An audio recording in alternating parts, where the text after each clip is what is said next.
विक्रम के प्लान के हिसाब से उनकी टीम के पांचों लोग अलग अलग दिशा में निकल गए। दूर तक जाने के बाद उन्होंने घड़ी का बटन दबाकर एक दूसरे को संकेत दिया। गौरव ने अपनी जगह पर हल्की सी आवाज की, फिर जल्दी से दबे पांव वहां से निकल गया। चारों आदमी एकदम से रुक गए। भाईजान, लगता है वहां कोई है, उनमें से एक ने कहा। दूसरे ने अंधेरे में देखने की कोशिश की, पर कुछ नजर न आने पर उसने बाकी साथियों से कहा, सब लोग साथ में आगे बढ़ो, देखते हैं कौन है। थोड़ी देर तक ढूंढने के बाद भी जब उन्हें कुछ नजर नहीं आया तो उसी आदमी ने कहा, शायद कोई जंगली जानवर होगा, वक्त बर्बाद मत करो, हमें जल्द से जल्द साकिर भाई तक पहुंचना है। कुछ दूर चलने के बाद श्रीधर ने जोर से झाड़ियों को हिलाया और वहां से गायब हो गया।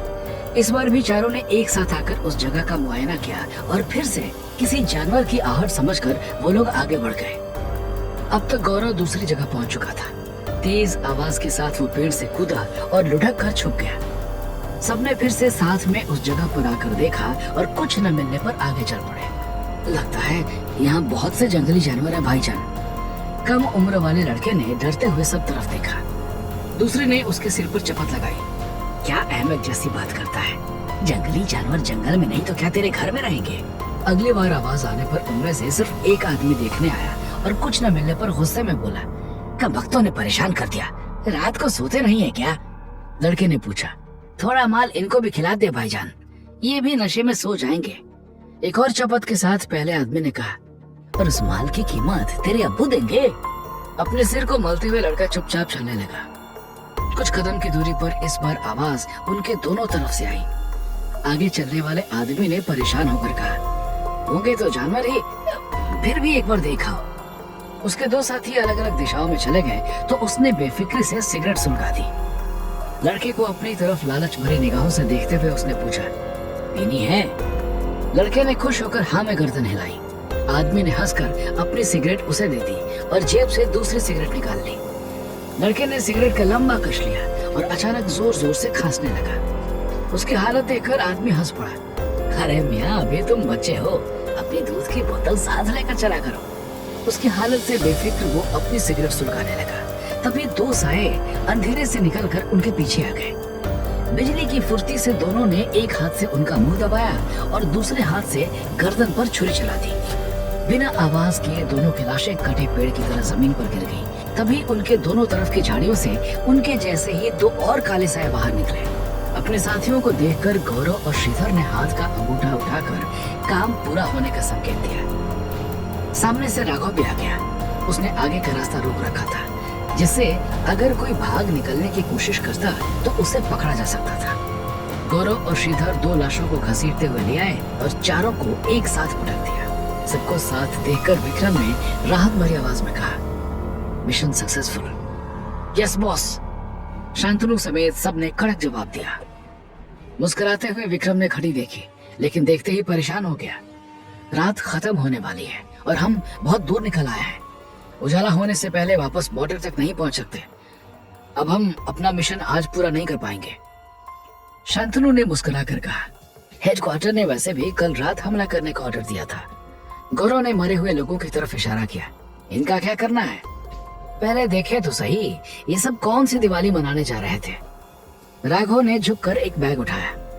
उसे खोलने पर अंदर सफेद पाउडर के ढेर सारे पैकेट थे। जल्दी जल्दी उन्होंने सारे बैग्स खोले। सभी में ड्रग्स थी। शांतनु की आंखें गुस्से से लाल हो गई। इतनी ड्रग्स एक पूरे स्टेट को अपाहिज बना सकती है। एक तरफ ये लोग गोलियों और बम से हमारे देश पर हमला करते हैं और दूसरी तरफ नौजवानों को ड्रग्स देकर हमारी जड़ें काटना चाहते हैं। राघव ने एक लाश को जोर से किक मारी। शुक्र मनाओ कि तुम्हें इतनी आसान मौत दी, वरना तुम्हें तो तड़पा तड़पा कर मारना चाहिए था। आप सड़ो यहीं पर। या तो जंगली जानवर खा जाएंगे या हमेशा के लिए इस जंगल का हिस्सा बन जाओगे। अपने देश के बिल्कुल सामने, लेकिन अपनी मिट्टी से दूर। तुम्हारी मौत ने तुम्हारा ही मजाक बना दिया। तभी शांतनु की नजर लाश के कपड़ों में छुपी गन पर गई। उसने सबको इशारा किया। फौरन उन्होंने चारों लाशों की तलाशी ली। सबके कपड़ों में एक एक गन थी और अगर उन्हें खतरे की जरा भी भनक लगती तो गोली चला सकते थे। ऐसा होता तो मिशन पर पानी फिर जाता। शांतनु ने विक्रम के प्लान पर फिर से गर्व महसूस किया। राघव ने बैग्स इकट्ठे किए। इन्हें साथ लेकर जाना होगा, यहाँ नहीं छोड़ सकते। गौरव ने गन्स उठा ली, लेकिन तभी वो सब विक्रम को देखकर चौंक गए। विक्रम एक लाश के कपड़े उतार रहा था। ये तुम क्या कर रहे हो? शांतनु ने पूछा। कपड़े लेकर विक्रम ने लाश के गले से ताबीज और सिर पर बंधा कपड़ा भी ले लिया। उठकर उसने शांतनु से कहा, शायद हमें रात तक इंतजार करने की जरूरत ना पड़े। मतलब तुम दिन के उजाले में अटैक करने का सोच रहे हो? जानते हो इसमें कितना खतरा है? शांतनु की आंखें हैरत से फैल गईं। विक्रम ने सब कुछ समेटते हुए सोचकर कहा, कोशिश करके देखते हैं, अगर कामयाब हुए तो किसी को खबर होने तक हम अपनी यूनिट में होंगे। वापस बॉर्डर की तरफ बढ़ते हुए विक्रम ने बताया कि वो क्या सोच रहा है। उसके प्लान में बहुत खतरा था, लेकिन राघव को उसका प्लान पसंद आया। अगर ये कर सकते हैं तो कमाल हो जाएगा। दुश्मन सपने में भी नहीं सोच सकता होगा कि दिन दहाड़े उन पर इस तरह का हमला हो सकता है। शांतनु थोड़ा परेशान था। अगर तुम पकड़े गए विक्रम, तो तुम्हारे बचने का कोई रास्ता नहीं होगा। ये मिशन तो फेल होगा ही, पर इसके बाद वो लोग पूरे बॉर्डर पर पहरा और बढ़ा देंगे। हमारे लिए फिर से हमला करना नामुमकिन हो जाएगा। लेकिन अगर मैं पकड़ा नहीं गया तो चौकी के इस हमले की खबर अगली पोस्ट तक भी आसानी से नहीं पहुंच पाएगी, विक्रम ने कहा। गौरव और श्रीधर भी शांतनु के साथ थे। उन्हें इस प्लान में बहुत खतरा नजर आ रहा था। गौरव ने विक्रम को समझाने की कोशिश की, तुम्हारा ये पहला मिशन है। ऐसा नहीं है कि हम में से कोई भी मरने से डरता है, लेकिन ब्यूरो ने हमें इतनी ट्रेनिंग के बाद तैयार किया है। हमारी जान बहुत कीमती है। खुद को बचाकर हमें दुश्मन के ज्यादा से ज्यादा आदमियों को मारना है। जो तुम कह रहे हो वो आत्महत्या के बराबर है। सुसाइड बॉम्बर बनके हम अपने देश की मदद नहीं बल्कि नुकसान कर रहे हैं। हमारी टीम का एक भी आदमी मारा गया तो उसके जैसा दूसरा एजेंट तैयार करने के लिए महीनों लग जाएंगे। खुद ही सोचो, इतने लंबे टाइम में कितने दुश्मनों को रास्ते से हटाया जा सकता है। विक्रम ने उसके कंधे पर हाथ रखा। मैं तुम्हारी बात समझता हूँ। मेरी पूरी कोशिश रहेगी कि वहां से जिंदा वापस लौटूं। आखिरकार विक्रम ने सबको अपने प्लान में साथ देने के लिए राजी कर लिया। उधर सुबह का उजाला पहाड़ की चोटी पर फैलने लगा और इधर विक्रम अपने कपड़े बदलकर तैयार हो गया। मिशन के चुस्त काले कपड़ों के ऊपर उसने मरे हुए आदमी का ढीला ढाला कुर्ता सलवार पहन लिया। ताबीज को गले में बांधकर उसने सिर पर बिल्कुल वैसे ही कपड़ा लपेट लिया जैसे ड्रग्स वाले आदमियों ने बांधा हुआ था। इतने दिनों से जंगल में रहने के कारण उसके चेहरे पर हल्की दाढ़ी मूछें दिख रही थी। एक पत्थर को घिसकर थोड़ी सी कालिख उसने अपनी दाढ़ी पर मल ली। उसे देखकर राघव ने सीटी मारते हुए कहा, देखने में तो सही लग रहे हो। अगर मुझे तुम बॉर्डर के दूसरी तरफ नजर आते तो मैं उनका आदमी समझकर गोली मार देता। विक्रम ने हंसकर कहा, मैं बॉर्डर के उस तरफ ही जा रहा हूँ, लेकिन अपनी गोली का निशाना मुझे नहीं बाकियों को बनाना। श्रीधर को अब भी थोड़ी फिक्र थी। विक्रम, देखने में तुम उनके जैसा लग रहे हो, पर उनका बोलने का तरीका हमसे अलग है। तुमने उनकी भाषा की ज्यादा प्रैक्टिस नहीं की है। कहीं इतना सब करने के बाद किसी छोटी सी गलती से पकड़े गए तो? विक्रम ने इसके बारे में भी सोच रखा था। उसने श्रीधर को आश्वासन दिया, मैं ऐसे हालात बनाऊंगा कि मेरी आवाज वो सुनना ही नहीं चाहेंगे। शांतनु ने गहरी सांस लेकर विक्रम के कंधों को मजबूती से पकड़ा। एक एक कदम संभाल कर रखना।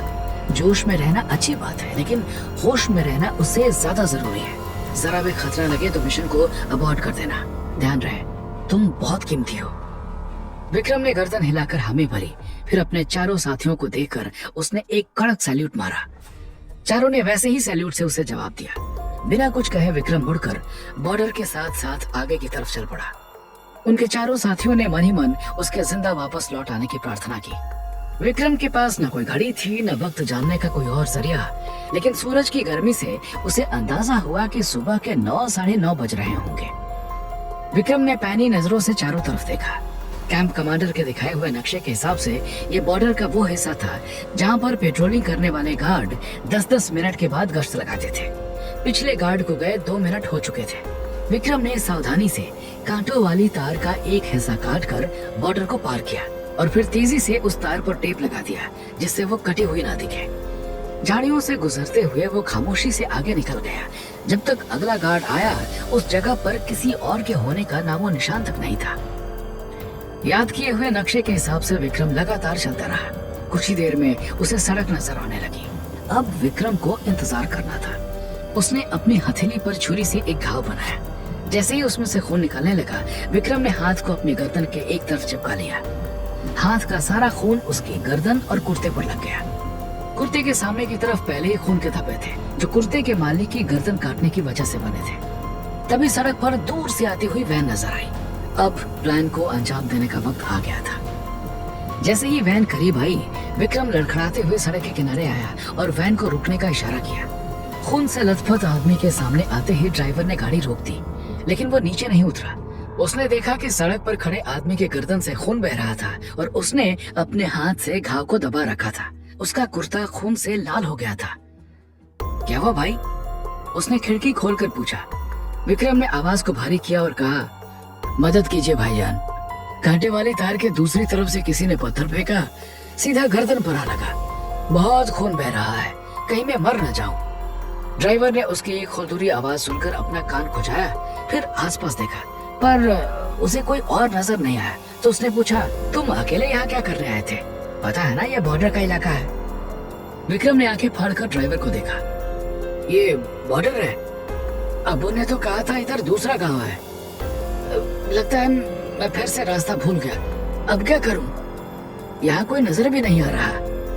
गांव पहुंचने तक तो मेरा सारा खून बह जाएगा और मैं मर जाऊंगा। ड्राइवर ने थोड़ा सोचा, फिर इशारा किया, गाड़ी में आ जाओ, आगे जाकर फौजी चौकी है, मैं वहीं जा रहा हूँ, वो तुम्हें पट्टी कर देंगे। सामान देकर जब मैं वापस जाऊंगा तो तुम्हें तुम्हारे गांव तक छोड़ दूंगा, लेकिन एक शर्त है, कुछ बोलना नहीं, तुम्हारी आवाज बर्दाश्त नहीं हो रही है। विक्रम के प्लान के मुताबिक ड्राइवर को मदद के लिए नीचे उतरना था। उसके ऐसा करते ही विक्रम उसे मारकर झाड़ियों में छुपा देता और खुद वैन लेकर चौकी तक जाता। उसका पहला कदम ही प्लान से अलग जा रहा था। दिखावे के लिए विक्रम तेज कदमों से लड़खड़ाते हुए वैन की तरफ बढ़ने लगा। तभी उसका पैर मुड़ गया और वो गिर पड़ा। उसके मुंह से दर्द भरी चीख निकली। क्या नामाकूल लड़का है, ठीक से चलना भी नहीं आता, कहाँ से मेरे गले पड़ गया। बुड़बुड़ाते हुए आखिरकार ड्राइवर नीचे उतरा और विक्रम की तरफ आया। झुककर उसने हाथ आगे बढ़ाया। चलो उठो, देखकर चल भी नहीं सकते। इससे पहले कि वो कुछ समझ पाता, विक्रम ने उसका हाथ पकड़कर उसे सड़क पर गिराया और झटके से उसकी गर्दन मरोड़ दी। ड्राइवर का बेजान शरीर सड़क पर लुढ़क गया। विक्रम ने अपना कुर्ता उतार फेंका और ड्राइवर का कुर्ता पहन लिया। ड्राइवर का गमछा उसने अपनी हथेली पर बांध लिया। लाश को झाड़ियों के पीछे डालकर विक्रम वैन लेकर अपनी मंजिल की ओर चल पड़ा। बॉर्डर के दूसरी तरफ दूरबीन से शांतनु और बाकी सबने वैन को अपने समय पर चौकी की तरफ आते हुए देखा। जैसे ही वैन रुकी, उन्होंने अपनी गन्स उठा ली। दूर का निशाना लगाने वाली स्नाइपर गन को उन्होंने एक एक सैनिक पर फोकस कर लिया। अब इंतजार था विक्रम के उतरने का। अकेला क्या कर रहा था विक्रम दुश्मन की चौकी पर? क्या वो जिंदा वापस आ पाएगा? तो दोस्तों, आगे क्या होगा इस रोमांचक